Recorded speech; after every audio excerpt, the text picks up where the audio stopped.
ओं स्थापकाय च धर्मस्य सर्वधर्मस्वरूपिणे अवतारवरिष्ठाय रामकृष्णाय ते नमः। जननीं शारदां देवीं रामकृष्णं जगद्गुरुं पादपद्मे तयो श्रुत्वा प्रणमामि मुहुर्मुहुः। नमः श्रीयतिराजाय विवेकानन्दशूरये सच्चित्सुखस्वरूपाय स्वामिने तापहारिणे योगानंद प्रेमानंदश्चन्नेवय्य च पार्षदा रामकृष्ण गतप्राणं सर्वांसं प्रणमाम्यहम। नमस्कार।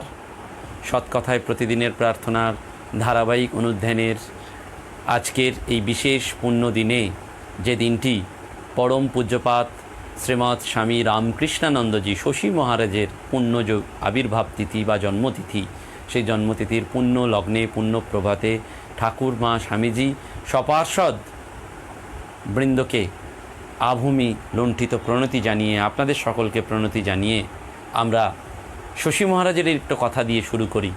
স্বামীজি বারবার বলতেন যে একমাত্র শশী স্থান জাগিয়ে রাখতে পারে, এবং ঠাকুর তাকে ঋষিকৃষ্ণের দলে দেখেছিলেন। স্বামীজি বারবার শশী মহারাজ সম্পর্কে যে কথাটি বলতেন যে he is the only faithful and true man there. Shashi খুব এক্সিকিউটিভ, যে মানুষটি স্থান জাগিয়ে পুজো নিয়ে মেতে থাকতেন এবং যার জীবন ছিল গুরু ভক্তির আদর্শ পরাকাষ্ঠা, গুরু সেবার জন্য যিনি জগৎ বিখ্যাত হয়ে রইলেন। সেই শশী মহারাজের জীবন এক অদ্ভুত জীবন, এক পুণ্য জীবন। আজকে সেই পুণ্যক্ষণে আমরা তার কথা স্মরণ করি, এবং তিনি অদ্ভুত একটি কথা বলতেন। তার অনবদ্য একটি পুস্তিকা রয়েছে সান্ত্বনা নামে, যেটি রামকৃষ্ণ মিশন বিবেকানন্দ বিশ্ববিদ্যালয় থেকে প্রকাশিত হয়েছে। সেই সান্ত্বনা পুস্তকটাকে প্রত্যেকের পড়া উচিত। তাতে শশী মহারাজের অনবদ্য কিছু লেখা রয়েছে। খুবই অল্প দামের সেই পুস্তিকা, 15 টাকা দাম, কিন্তু একেবারে শশী মহারাজের জীবন দর্শনের কথা জিস্ট ফর্মে অদ্ভুতভাবে লেখা রয়েছে। সেখানে তিনি বলছেন, যেটি আমাদের এই সৎকথায় প্রতিদিনের প্রার্থনার অনুষ্ঠানের সাথে বা আমাদের অধ্যাত্ম জীবনের চলার পথের পথটি আমাদের কাছে একেবারে তিনি দিয়ে যাচ্ছেন রোড ম্যাপের মতন, ব্লু প্রিন্টের মতন, গাইডিং ফোর্সের মতন। আমরা যেমন গাড়িতে উঠে জিপিএস অন করে ট্র্যাক করে নিই, তেমনি ঈশ্বর পথে চলার যে ট্র্যাকিং পাথ, সেটি এই শ্রীরামকৃষ্ণ পার্ষদরা ঠাকুরের সাথে পুত সঙ্গের মাধ্যমে পরবর্তীকালে আমাদের কাছে উপহার দিয়ে যাচ্ছেন। বলছেন, তোমার কাছে যাই আসুক না কেন, সব কিছুই সরাসরি ঈশ্বরের কাছ থেকে আসছে, এটা জেনে সন্তুষ্ট থাকা। অর্থাৎ যেটাই আসছে আমাদের কাছে সেটা সরাসরি ঈশ্বরই আমাদেরকে পাঠাচ্ছেন। শশী মহারাজ বলছেন, সেটি জেনে সন্তুষ্ট থাকো। তার কাছে অবিরত প্রার্থনা করতে ভুলো না, অবিরত। তার কৃপা তোমার উন্নতি করতে পারে, এমন সব কিছুই দিতে পারে। তার হাতে নিজেকে সঁপে দাও, ধীর স্থির হও। অস্থিরতা নিজেরই একটা রোগ। জানবে যে ধর্ম মানে দয়া এবং পরমেশ্বরের ইচ্ছার কাছে আত্মসমর্পণ। আমরা স্বামীজির ভাষায় শুনেছিলাম রিলিজিয়ন ইজ রিয়েলাইজেশন। রামকৃষ্ণানন্দজি আমাদের ধর্মের নতুন কথা বলে দিয়ে গেলেন, বললেন ধর্ম মানে দয়া আর ঈশ্বরের ইচ্ছার কাছে আত্মসমর্পণ। সুন্দর করে বললেন, মস্তকোপরি ঈশ্বরে নমো, হওগো হৃদয়বান, অবিশ্রান্ত সেবা কর্মে গড়গো বর্তমান। এইটি শশী মহারাজের জীবন দর্শন। মস্তকোপরি ঈশ্বরে নমো, হওয়ে হৃদয়বান, অর্থাৎ মস্তকের ওপরে হৃদয়ের ঈশ্বর রয়েছেন, তাকে সর্বদা নমস্কার করো, নত হও। নম শব্দ থেকে, ন মম, আমার কিচ্ছু নেই তাই আমি তোমার কাছে নম, ওই যে ঈশ্বরের কাছে আত্মসমর্পণ করছেন। হওয়ে হৃদয়বান, হৃদয়বান হও। অবিশ্রান্ত সেবায় কর্মে গড়গো বর্তমান, অর্থাৎ অবিশ্রান্ত সেবা করো আর কাজ করো। মানুষের জীবনে আনন্দ এবং বেদনা অনিবার্য সঙ্গী। যখন একটি আসে অন্যটি চলে যায়, কিন্তু কোনোটিই বেশি দিন থাকে না। এটি জেনে আমরা নিশ্চয়ই আমাদের বুদ্ধিকে তাদের দ্বারা প্রভাবিত হতে দেব না। কি সুন্দর করে বলছেন যে বেদনা এবং আনন্দ দুটোই কিন্তু অনিবার্য, আসবে, এবং একটা যখন আসবে অন্যটা চলে যাবে। যদি বেদনা আসে তাহলে অন্যটা চলে যাবে, আনন্দ চলে যাবে, আর আনন্দ এলে বেদনা চলে যাবে, কিন্তু কোনোটাই বেশি দিন স্টে করে না। এটা জেনে আমরা নিশ্চয়ই আমাদের বুদ্ধিকে তাদের দ্বারা প্রভাবিত হতে দেব না। সম্পূর্ণভাবে ঈশ্বরের উপর নির্ভর করো এবং তোমার কর্তব্য করো, সর্বদা ঈশ্বরের ইচ্ছাকে মানো এবং সব কিছু মঙ্গলের আলোয় গ্রহণ করো। ভবিষ্যতের জন্য উদ্বিগ্ন হয়েও না। পৃথিবীতে যা কিছু ঘটছে তা তোমার মঙ্গলের জন্যই, কারণ তা ঈশ্বরের ইচ্ছায় ঘটছে। ইত্যবসরে আমাদের কর্তব্য হবে কর্তব্য পরায়ণ হওয়া, অর্থাৎ ঈশ্বরের ইচ্ছাতেই সব কিছু ঘটছে। এইটি যিনি বুঝতে পেরেছিলেন, বলতে পেরেছিলেন, তিনি এই ঠাকুরের অন্যতম ঋষিকৃষ্ণের দলে দেখা পরম ভক্ত সন্তান স্বামী রামকৃষ্ণানন্দজি। হুগলি জেলার ময়াল ইছাপুর গ্রামে তার জন্মস্থান। সেখানেও একটি অদ্ভুত সুন্দর শ্রীরামকৃষ্ণ মঠের অধীনে মন্দির গড়ে উঠেছে। সেই হুগলি জেলার ময়াল ইছাপুর গ্রামের কালীপ্রসাদ চক্রবর্তীর 3 পুত্র রামানন্দ, রাজচন্দ্র এবং ঠাকুরদাস। এই রামানন্দের পুত্র গিরিশচন্দ্র, এই গিরিশচন্দ্রের পুত্র হচ্ছেন স্বামী শারদানন্দজি, শরৎ মহারাজ। আর রাজচন্দ্রের পুত্র হচ্ছেন ঈশ্বরচন্দ্র, তার পুত্র হচ্ছেন স্বামী রামকৃষ্ণানন্দজি। অর্থাৎ কি হলো, শারদানন্দজি এবং রামকৃষ্ণানন্দজি হলেন নিজেরা খুড়তুতো দাদা এবং ভাই। পরিবারকে ঠাকুর টেনে নিচ্ছেন একই পরিবারের। সেই শশীভূষণ চক্রবর্তী তিনি 1863 সালে স্বামীজিরই যে বছর জন্ম বছর, সেই জন্ম বছর 1863 সালে 13ই জুলাই তিনি জন্মগ্রহণ করেন এবং মেট্রোপলিটন কলেজে পরবর্তীকালে বিএ পড়াশোনা করেন। তিনি 1883 সালে ঠাকুরের কাছে প্রথম যান এবং বিবাহ নিয়ে তার সাথে ঠাকুরের কথাবার্তা হয়। ঠাকুর শশীকে বলেছিলেন, আবার এসো, কিন্তু একা একা এসো, ধর্মের সাধন অত্যন্ত গোপনীয়। অর্থাৎ ধর্মপথে যদি সাধন করতে হয় সেটা অনেক গোপনীয়তার সাথে রক্ষা করতে হয়। সে যে কথা আছে, যত হয় গুপ্ত তত হয় পোক্ত, যত হয় ব্যক্ত তত হয় ত্যক্ত। এবং পরবর্তীকালে ঠাকুর তাকে জানিয়ে দিচ্ছেন যে তুই যাকে চাস সে এই, সে এই, সে এই। স্বামীজি সেই জন্য বারবার বলছেন, শশীকে আমি বিশ্বাস করি, ভালোবাসি। He is the only faithful and true man there. শশীকে তিনি ভালোবাসেন। শশী খুব কাজের লোক। স্বামী বিবেকানন্দ স্বয়ং শশী মহারাজ সম্পর্কে এই ধরনের কথাগুলি আমাদেরকে বলে দিয়ে যাচ্ছেন। এবং স্বামীজি সত্যি সত্যিই এই রামকৃষ্ণানন্দজির যে জীবন, সে এক অবিচল ঠাকুরের প্রতি দাস্যভাবের যে নিষ্ঠা, একনিষ্ঠা, সেইটি।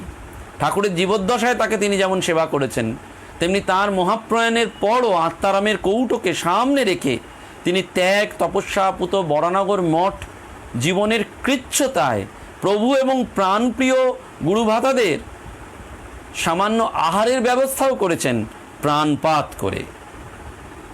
অর্থাৎ তিনি তার জীবনটি এবং কর্মের মধ্যে দিয়ে রামকৃষ্ণ সংঘের মঠকেন্দ্রিক জীবনের যেন ভিত্তি প্রতিষ্ঠা করে দিয়ে গেছেন। স্বামীজি বারবার এই ঠাকুরের পার্ষদগণের স্বরূপ সম্পর্কে একটি কথা বলছেন বা বলতেন, যে ঠাকুর বলতেন অবতারের সঙ্গে কল্পান্তরের সিদ্ধ ঋষিরা দেহ ধারণ করে জগতে আগমন করেন। অর্থাৎ এরা সব কল্পান্তরের ঋষি, তারা ভগবানের সাক্ষাৎ পার্ষদ, তাদের দ্বারাই ভগবান কার্য করেন এবং তাদের দ্বারাই ভগবান জগতে ধর্মের ভাবটা প্রচার করেন। এটা জেনে রাখবি, স্বামীজি বলছেন, অবতারের সাঙ্গপাঙ্গ একমাত্র তাঁরাই যারা পরার্থে সর্বত্যাগী, যারা ভোগসুখ কাকবিষ্ঠান্যায় পরিত্যাগ করে জগদ্ধিতায় জীবহিতায় জীবনপাত করে। এবং সেই জন্যই শশী মহারাজ সম্পর্কে স্বামীজির খুব উচ্চ প্রশংসা করতেন একেবারে, কারণ ঠাকুর তার প্রেম ডোরে এই অন্তরঙ্গদের নির্বাচন করেছিলেন এবং বেঁধে ফেলেছিলেন। এবং সেই জন্য স্বামীজি বারবার বলছেন, শ্রী শ্রী ঠাকুরের ছেলেরা সব এক একটি অরিজিনাল, যে অরিজিনাল নয় সে ঠাকুরের ছেলে নয়। এই শশী মহারাজ বা রামকৃষ্ণানন্দজি মহারাজের মধ্যে সেই মৌলিকত্ব, এক আদর্শ ভিত্তি আমরা দেখতে পাই। স্বামীজি একদিন শিষ্য শরৎচন্দ্র চক্রবর্তীকে সেজন্য বলেছিলেন, যারা সব এখানে রয়েছে তারা এক একজন মহাসিংহ, আমার কাছে কুঁচকে থাকে বলে এদেরকে সামান্য পুরুষ বলে মনে করিস না। এরাই যখন আবার বার হবে তখন এদের দেখে লোকের চৈতন্য হবে। ওই যে রাখাল রয়েছে ওর মতন স্পিরিচুয়ালিটি আমারও নেই। ওই বাবুরাম, হরি, সারদা, শশী এদের মতন ঈশ্বর বিশ্বাসী দুনিয়া ঘুরেও দেখতে পাবি কিনা সন্দেহ। অর্থাৎ সারা দুনিয়া ঘুরলেও বলছেন এদের মতন ঈশ্বর বিশ্বাসী। এবং রামকৃষ্ণানন্দজি নিজেও সেজন্য বলছেন, গুরু মহারাজের সেবা করা এইটি হলো সর্বশ্রেষ্ঠ বস্তু। আমি কোনো তীর্থাদিতে যাইতে ইচ্ছা করি না, আমি সমস্ত জীবনে গুরু মহারাজের সেবাতেই দেব। ওই যে বন্দি সেবা আর অধীনতা এই সে মিলি রঘুরাই। ভগবানকে পাওয়ার উপায় কি? ওই বন্দনা করা, সেবা করা। এবং সেই জন্য স্বামী পরমানন্দজিকে শশী মহারাজ বলেছিলেন, সযুক্ত য সুখী নর। অর্থাৎ কে সুখী এই পৃথিবীতে? সযুক্ত য সুখী নর। অর্থাৎ যিনি যোগে প্রতিষ্ঠিত তিনি সুখী মানুষ। এবং তিনি বলছেন, নাস্তি মায়া সম পাশ, নাস্তি যোগ সমং বলম, নাস্তি জ্ঞান সম বন্ধু, নাহংকারাৎ পর রিপু। অর্থাৎ মায়ার চেয়ে বন্ধন বড় নয়, যোগের চেয়ে শক্তি বড় নয়, জ্ঞানের চেয়ে বন্ধু বড় নয়, অহংকারের চেয়ে শত্রু বড় নয়। সেজন্য স্বামীজি বারবার বলছেন, শশী কখনো উদ্বিগ্ন হবি না, শান্ত থাকবি। একমাত্র যে অহংকারী সে উদ্বিগ্ন হয়, ঈশ্বর তো নয়, মায়ের কোলে সর্বদা শিশুর মতন নিশ্চিন্ত থাকে। এবং শশী মহারাজ বারবার বলতেন, ঈশ্বরের কৃপা ছাড়া কেউ তার অনন্ত স্বরূপকে উপলব্ধি করতে পারে না, তা যতই অবিনাশী হোক না কেন। এবং তার জীবনে একেবারে চারটি যোগের সমন্বয় ছিল একেবারে। যেমন আধ্যাত্মিক চরিত্র, তেমনি তার একেবারে ব্যক্তিত্ব। সেই জন্য বারবার যেন শশী মহারাজের জীবন আমাদের কাছে এক ওতপ্রোত দৃষ্টান্ত। তরুণ শশী মহারাজ পার্সি ভাষায় শিক্ষায় রত। তার উদ্দেশ্য ছিল সুফি কবিতা এবং গানগুলোকে মূল ভাষায় পড়ে তার রসাস্বাদন করা। সুফি গানে পরমাত্মার সঙ্গে জীবাত্মার অদ্বৈত মিলনের একটা উন্মত্ততা রয়েছে, সেটা পরম ভক্ত শশী মহারাজকে বারবার আকর্ষিত করত। তো তিনি একদিন এরকম পড়াশোনায় এত ডুবে গিয়েছিলেন যে ঠাকুর তাকে ডেকেও সাড়া পাচ্ছেন না। অবশেষে যখন শশীর হুঁশ হলো, অর্থাৎ শশী মহারাজের যখন হুঁশ হলো, তখন ঠাকুর তাকে বললেন, ওরে শশী, পড়ায় ডুবে গিয়ে যদি গুরু সেবায় অবহেলা করিস তাহলে তোর ভক্তির হানি হবে। ওই যে বারবার বলা হয়, বন্দি সেবার অধীনতা এই সে মিলি রঘুরাই। ভগবানকে পাওয়ার উপায় কি? ওই গুরু সেবা, গুরুর বন্দনা করা আর অধীনতা বলছেন। সেই জন্য ঠাকুর বলছেন, শশী মহারাজ সঙ্গে সঙ্গে সমস্ত বই গঙ্গায় বিসর্জন দিলেন এবং গুরু সেবায় একেবারে মন প্রাণটা নিয়োজিত করলেন। রামকৃষ্ণ সংঘের বহু পূজিত এবং মানিত সন্ন্যাসী সহসংঘাধ্যক্ষ পূজ্যপাদ স্বামী তপস্যানন্দজি মহারাজ, তিনি স্বামী রামকৃষ্ণানন্দজি মহারাজের একটি অসাধারণ জীবনী লিখেছেন। সেখানে তিনি বলছেন, একজন বুদ্ধিমান এবং মেধাবী ব্যক্তি যার অধ্যয়নের প্রতি আগ্রহ আছে, তার পক্ষে অধ্যয়ন এবং পুঁথি ত্যাগ করা ঘোর বিষয়াসক্ত ব্যক্তির পক্ষে বিষয় ত্যাগ করার চেয়েও অনেক বেশি কঠিন। অর্থাৎ যিনি বিষয়াসক্ত ব্যক্তি তিনি তো বিষয় ছাড়তে পারেন না, যেমন তার থেকেও কঠিন যিনি বই পড়তে ভালোবাসেন, অধ্যয়ন করতে ভালোবাসেন। তিনিও ঠাকুরের কথায় এক কথায় একেবারে সব গঙ্গায় ফেলে দিলেন। ঘটনা এখানেও শেষ হলো না। শশী মহারাজ যে গুরুর আদেশে পুঁথিপত্র ছুঁড়ে ফেলে দিয়ে পড়াশোনায় ইতি টেনেছিলেন, কারণ তার গুরু চেয়েছিলেন তার এই তরুণ শিষ্যের হৃদয়ে অবিচল বিশুদ্ধ ভক্তি পীযূষ ঢেলে দিয়ে তাকে পরাভক্তির আনন্দ ধামে সুপ্রতিষ্ঠিত করতে। এবং পরবর্তীকালে পুঁথিপত্র সহ অধ্যয়নে মনোনিবেশ করতে স্বামীজিরই আদেশ ছিল, যাকে শশী শুধু নেতা নয় অন্যভাবে ঠাকুরেরই প্রকাশ বলে গণ্য করতেন। স্বামীজি তাকে বারবার খোঁটা দিয়ে বলতেন, শশীর ঠাকুরগণ নিয়ে আমায় চিন্তা করতে হয়। কিন্তু নিয়তির পরিহাস যে স্বামীজির শেষের দিনগুলোতে আমরা এই দুই মহাপুরুষকে দুই বিপরীত ভূমিকাতে দেখতে পাই। তিনি এক অনন্য যোগী এবং সেই জন্য স্বামীজি এই মাদ্রাজের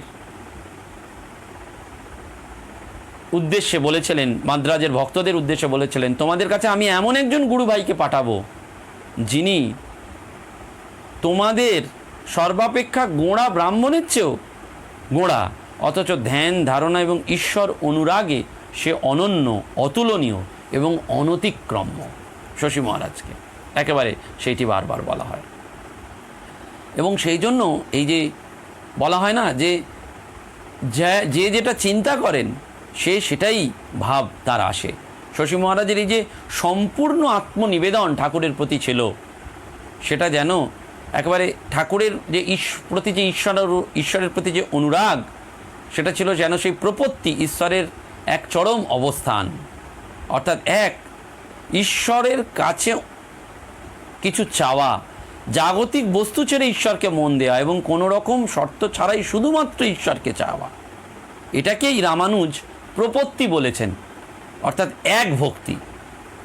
শশী মহারাজের জীবনে সেই এক ভক্তিটি একেবারে ছিল। সেই শশী মহারাজ সুন্দর করে তার জীবনের সব অসাধারণ ঘটনা রয়েছে। কীরকম ঘটনা বলছেন যে দীর্ঘ 14 বছর 1897 থেকে 1911 স্বামী রামকৃষ্ণানন্দজি জীবন দিয়ে দেখিয়েছিলেন গুরু শ্রী রামকৃষ্ণের জীবন দর্শন। সেই জীবন দর্শন কি? যেটি শাস্ত্রের কথা, ভাবেন লভতে সর্বং ভাবেন দেব দর্শনম ভাবেন পরমং জ্ঞানম তস্মাদ ভাব অবলম্বনম। সেই জন্য স্বামী সর্বানন্দজি, যিনি পরবর্তীকালে ওই ঝাড়গ্রামে শ্রী সারদা কন্যা গুরুকুল প্রতিষ্ঠা করেছিলেন, তিনি মাদ্রাজে স্বামী শশী রামকৃষ্ণানন্দজির অনেক কৃপা পেয়েছিলেন। সেই ব্রহ্মচারী তেজ নারায়ণকে শশী মহারাজ বলেছিলেন মাদ্রাজে যে বাবা, এই যে ঠাকুরের প্রতিকৃতি দেখছো, এ শুধু ছবি নয়, সত্যি সত্যি ঠাকুর এখানে জীবন্ত রয়েছেন। অর্থাৎ ছবি নয়, ঠাকুর সত্যি সত্যি জীবন্ত রয়েছেন, তাই বিশ্বাস করে তুমি তার সব কাজ করবে। ঠাকুর বরফ খেতে খুব ভালোবাসতেন, আমরা জানি। একদিন গ্রীষ্মের দিনে কলকাতায় বরফ কিনে ঠাকুরের জন্য শশী মহারাজ দক্ষিণেশ্বরে হেঁটে গেলেন বরানগর থেকে, এবং তিনি বরফখণ্ডটাকে এতই যত্ন সহকারে গামছার সাথে জড়িয়ে নিয়ে গেলেন যে সেই বরফ গলতে পারল না। ঠাকুর তার ঐকান্তিকতা, বুদ্ধি এবং রৌদ্রে ঘর্মাক্ত দেহ দেখে তারিফ করে বললেন, আহা তোর বড় কষ্ট হয়েছে, কিন্তু বললেন দেখ, যার হাত দিয়ে জল গলে না লোকে তাকে কৃপণ বলে, কিন্তু আমি দেখছি তুই কৃপণ নয়, তুই দাতা। ঠাকুর তাকে সার্টিফিকেট দিচ্ছেন। একবার গুরু সেবায় তিনি নিযুক্ত আছেন, ঠাকুরের জামরুল খাবার ইচ্ছা হয়েছে, কিন্তু সেই সময় জামরুল পাওয়া যাবে না। কোথায় তিনি জামরুল পাবেন? শশী মহারাজ সংবাদ দিয়ে জানলেন যে একটা বাগানে জামরুল আছে। অমনি তিনি সংগ্রহ করে নিয়ে রইলেন এবং জামরুল পেয়ে ঠাকুর একেবারে সবিস্ময়ে জিজ্ঞাসা করলেন, আরে এই সময় তুই জামরুল পেলি কোথা থেকে? সত্য সংকল্প ঠাকুরের যেখানে অভিলাষ রয়েছে সেখানে সেবক পাবেন, তাতে কোনো আশ্চর্যের ব্যাপার ছিল না। ঠাকুর কিন্তু সেইটি বুঝিয়ে দিলেন এবং শশী মহারাজও সেই সেবাটি করে ধন্য হলেন। ঠাকুরের নিকট যখন এইরকম শশী মহারাজ যাচ্ছেন, তখন একবার তার বাবা জগমোহন তর্কালঙ্কারকে নিয়ে ঠাকুরের কাছে গিয়ে ওকে ফিরিয়ে আনতে গিয়েছিলেন। কথা প্রসঙ্গে তিনি ঠাকুরের নিন্দা করলেন। শশী মহারাজ অমনি ক পিতা বলে তাকে কাটতে গিয়েছিলেন। তাতে ভট্টাচার্য মশাই খুশি হয়ে বলেছিলেন, হ্যাঁ তোর ঠিক ঠিক গুরু ভক্তি, অর্থাৎ যে বাবাকেও ওই ক পিতা বলে অস্বীকার করতে পারেন, তার সত্যি সত্যি গুরু ভক্তি হয়েছে। শ্রী শ্রী ঠাকুর স্থূল শরীরে থাকাকালীন মধ্যাহ্নে 12টার মধ্যেই অন্ন গ্রহণ করতে, তাই বেলা 12টা হয়ে যাওয়াটা হচ্ছে রাক্ষসী বেলা। শশী মহারাজ নিয়ম করে সেখানে দিতেন, তাই তিনি ঠাকুরের অন্নভোগটা 12টার মধ্যে দিতেন এবং অন্যান্য সাধুদেরও পরবর্তীকালে বলেছিলেন, religion is not a joke, তার জন্য অনেক খাটতে হয়। অর্থাৎ ধর্মজীবনটাই হচ্ছে হবে চলে যাচ্ছে এরকম গতানুগতিক জীবন নয়, তার জন্য অনেক খাটতে হয়। এবং ঠাকুরের উক্তি সম্বন্ধে কেউ কোনো প্রশ্ন করলে শশী মহারাজ সহ্য করতেন না, বলতেন ঠাকুর যা বলে গেছেন সব সত্য, তা তোমরা বেদাদি শাস্ত্রে পাও আর নাই পাও, কিন্তু ঠাকুর নিজ মুখে বলে গেছেন এখানকার অনুভূতি সব বেদ বেদান্ত ছাড়িয়ে গেছে। কেউ কিছু সেবা করতে চাইলে তিনি বাধা দিয়ে বলতেন আমরা প্রভুর সেবক, সেবা করতে এসেছি, সেবা করতে এসে সেবা নেওয়া বড় খারাপ। অর্থাৎ তিনি সেবা নিতে চাইতেন না। এবং একমাত্র শশী মহারাজ বলছেন গুরু সেবার দ্বারাই সব হয়। এবং এই অবতার তত্ত্বের এক ম্যাথামেটিক্সটি শশী মহারাজ দিয়ে গেছেন। বলছেন অবতার কি? শশী মহারাজ একমাত্র মানুষ যিনি অবতার তত্ত্বের সংজ্ঞাটি দিয়ে গেলেন। বললেন স্বামীজি তাঁর সমুদয় বাক্যে বক্তৃতায় যাহা যা বলে গেছেন, প্লাস ঠাকুরের সব পার্ষদ প্লাস অনন্ত সমান ঠাকুর। ঠাকুর মানে কি? এই যে স্বামীজি তাঁর বাক্যে বক্তৃতায় যা যা বলে গেছেন সেইগুলো প্লাস ঠাকুরের পার্ষদ প্লাস অনন্ত, এই সবটা হচ্ছেন ঠাকুর। এবং সেই জন্যে শরীর থেকে 2-3 পূর্ব হতেই তিনি বলতেন হে কেশব, কীট পক্ষী মৃগ সরীসৃপ রাক্ষস পিশাচ মানুষ যে শরীরেই আমার জন্ম হোক না কেন, কারণ আমি তো জানি না কি শরীরে জন্ম হবে। শশী মহারাজ বলছেন মৃত্যুর 2-3 দিন আগে, কিন্তু তোমার কৃপায় যেন তোমার প্রতি আমার অচলা এবং ব্যভিচারিণী ভক্তি থাকে। এই ভক্তি শশী মহারাজের সেজন্য অনবদ্য ছিল একেবারে। গুরু ভক্তির জন্য অসামান্যভাবে শশী মহারাজ ছিলেন। সেই জন্য শ্রী মা বলছেন না, শশীটি আমার চলে গেছে, আমার কোমর ভেঙে গেছে। রাজা মহারাজ বলছেন যে শশী মহারাজের প্রভাব দিগ্বিজয়ী শঙ্করের মতন এদেশে জলজল করছে। দক্ষিণ দেশের দিকপাল চলে গেল।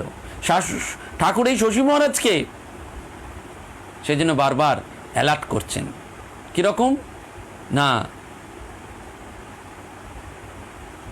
বড়নগর মঠে ভবনাথবাবু এসছেন, তিনি দুঃখ করে বলছেন তোমরা কেমন সব ত্যাগ করে ভগবানকে ডাকছো আর আমরা সংসারে হাবুডুবু খাচ্ছি। শশী মহারাজ তখন তাকে উৎসাহ দেওয়ার জন্য একটা দৃষ্টান্ত দিয়েছিলেন। সেই ঠাকুরের ভাবের কথা যে গৃহস্থ কতগুলো মাছ এনে কত জিয়ে রেখেছে আর কতগুলোকে খোলায় চাপিয়ে ভাজছে। আমাদের এখন তিনি ভাজছেন, তোমাদের জিয়ে রেখেছেন, সময় হলে তোমাদেরও খোলায় চাপাবেন। অর্থাৎ গৃহস্থও কোনো অংশে কম নয়। এই যে ঠাকুরের ভাব, গৃহস্থও চাইলে, সংসারী মানুষ চাইলেও ভগবান লাভ করতে পারে, সেই ভাবটি শশী মহারাজ যেন বুঝিয়ে দিচ্ছেন। এবং শশী মহারাজ বারবার বলতেন আমার দেহান্তের পূর্বে যদি শ্রী শ্রী মার এবং মহারাজের শরীর যায় তাহলে তোমাকে সমুদ্রের জলে ফেলে দেবো। একেবারে ঠাকুরকে বলছেন। ঠাকুর সেই প্রার্থনা পূর্ণ করেছে। অর্থাৎ মায়ের মৃত্যু স্থূল শরীর এবং রাজা মহারাজের সেটা দেখতে হয়নি, তিনি চলে গেছেন আগে। সেজন্য শ্রী শ্রী মা এবং ব্রহ্মানন্দজি তার প্রয়াণে এই কথাটি বলছেন। এবং বেলুর মঠে যখন স্বামীজি দেহত্যাগ করছেন 1902 সালের 4 জুলাই, সেই রাত্রে শশী মহারাজ জানতে পারছেন, স্বামীজি বলছেন শশী শশী শরীরটাকে থুতুর মতন ত্যাগ করে চলে এলুম। অর্থাৎ শরীরটাকে তিনি থুতুর মতন ত্যাগ করছেন। সেই শশী মহারাজের অদ্ভুত ঘটনা সেই রকম কি আমরা জানি। ব্রহ্মদেশে ঔপন্যাসিক শরৎচন্দ্র চট্টোপাধ্যায় একবার উৎসবের দিন জিজ্ঞেস করছেন যে আপনি এত পুজো করেন কেন? তখন শশী মহারাজ বলছেন পুজো করে আনন্দ পাই এবং সর্বত্র ভগবত দর্শনই হচ্ছেন শ্রেষ্ঠ উপাসনা। তিনি বলেছিলেন শরৎচন্দ্র চট্টোপাধ্যায়কে, সাহিত্যিক, পূজা উপাসনা সকলই গো ফাঁকি, শুধু এই সুযোগে তোমারই ডাকি। এবং বারবার তিনি শশী মহারাজ বলতেন যে স্বার্থপর লোকের পক্ষে স্বাস্থ্যবান এবং বলবান হওয়া সোজা, কিন্তু শশী মহারাজ নিজের জীবন দিয়ে অন্যের জীবন বাঁচাতেন এবং ঠাকুরকে একেবারে আত্মবৎ সেবা। ওই যে বৃষ্টি পড়ছে, ছাতাটি ধরে বসে আছেন, মশারি গায়ে নিজের মশা কামড়াচ্ছে, মনে পড়ে গেছে ঠাকুর ঘরে মশারি তো টাঙানো হয়নি, সেই মশারি টাঙানোর জন্য তিনি দৌড়ে গেছেন। অর্থাৎ তার জীবনের পবিত্রতা, প্রেম, ভালোবাসা এবং সেবা, এই চতুর্বিধ সমন্বয় যেন তিনি দেখিয়ে দিচ্ছেন যে শশী হচ্ছেন মঠের প্রধান খুঁটি। স্বামীজি যেটি বারবার বলছেন। শশী মহারাজ হচ্ছেন মঠের প্রধান খুঁটি। একজন শশী মহারাজকে জিজ্ঞেস করেছিলেন কিভাবে খারাপ মানুষের সঙ্গে ব্যবহার করব।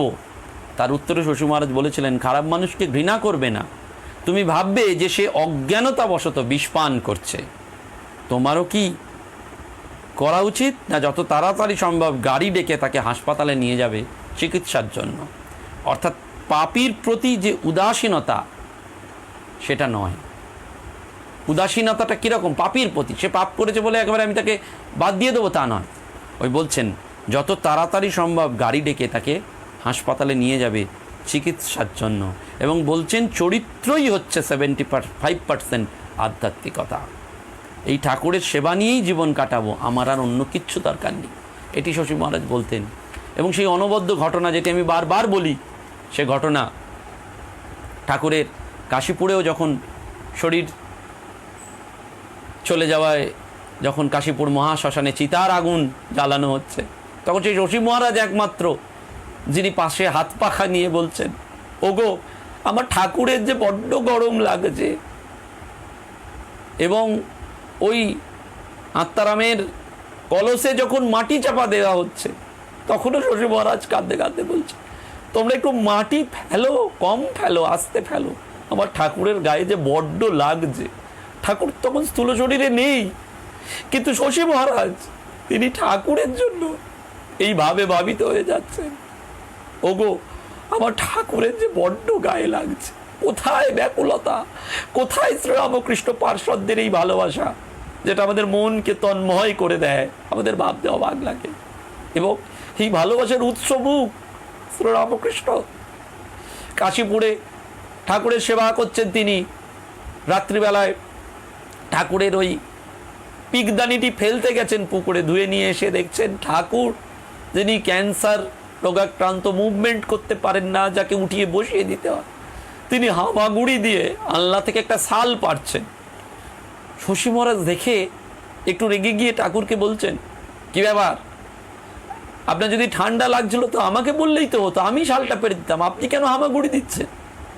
এই দৃশ্য যখনই আমরা ভাবি তখনই বাংময় হয়েছে, তখন আমাদের রুদ্ধ হয়ে যেতে হয়, আমাদের এই বাংময়ী কথা স্তব্ধ হয়ে যায়। তখন ঠাকুর তার দিকে ছলো ছলো চোখে বলছেন, শশী আমি আমার জন্যে ভাবছি না, তুই এই শীতের রাত্রে বারবার নিচে যাচ্ছিস, তোর ঠান্ডা লেগে যেতে পারে, তাই তোর কথা ভেবে আমি তোর জন্য এই শালটা। তখন শশী মহারাজের দু চোখ দিয়ে জল পড়ছে, যে আমার এমন ভালোবাসা তো গর্ভধাত্রী বাবা মাও ভালোবাসেন না, আর ঠাকুর আমার জন্যে অসুস্থ শরীরে, যিনি উঠতে পারেন না, গলায় অসম্ভব যন্ত্রণা, সেই কর্কট, তিনি আমার ভালোবাসা কোথায়? সেই ভালোবাসার জীবন হচ্ছে শশী মহারাজের জীবন। শ্রীরামকৃষ্ণের সঙ্গ এই ভালোবাসার সঙ্গ, শ্রীরামকৃষ্ণ পরিবার ভালোবাসার পরিবার, শ্রীরামকৃষ্ণ ভক্ত ভালোবাসার ভক্ত। আমরা যেন ভালোবাসাময় হয়ে শুধুমাত্র গুরু সেবায় ঠাকুরকে ভালোবেসে এই জীবন কাটাতে পারি। শশী মহারাজের এই পুণ্য জীবন তিথিতে, জন্মতিথিতে আমরা তাঁর চরণে সেই প্রার্থনা করে আজকের মতন বিদায় নিচ্ছি। নমস্কার, ধন্যবাদ।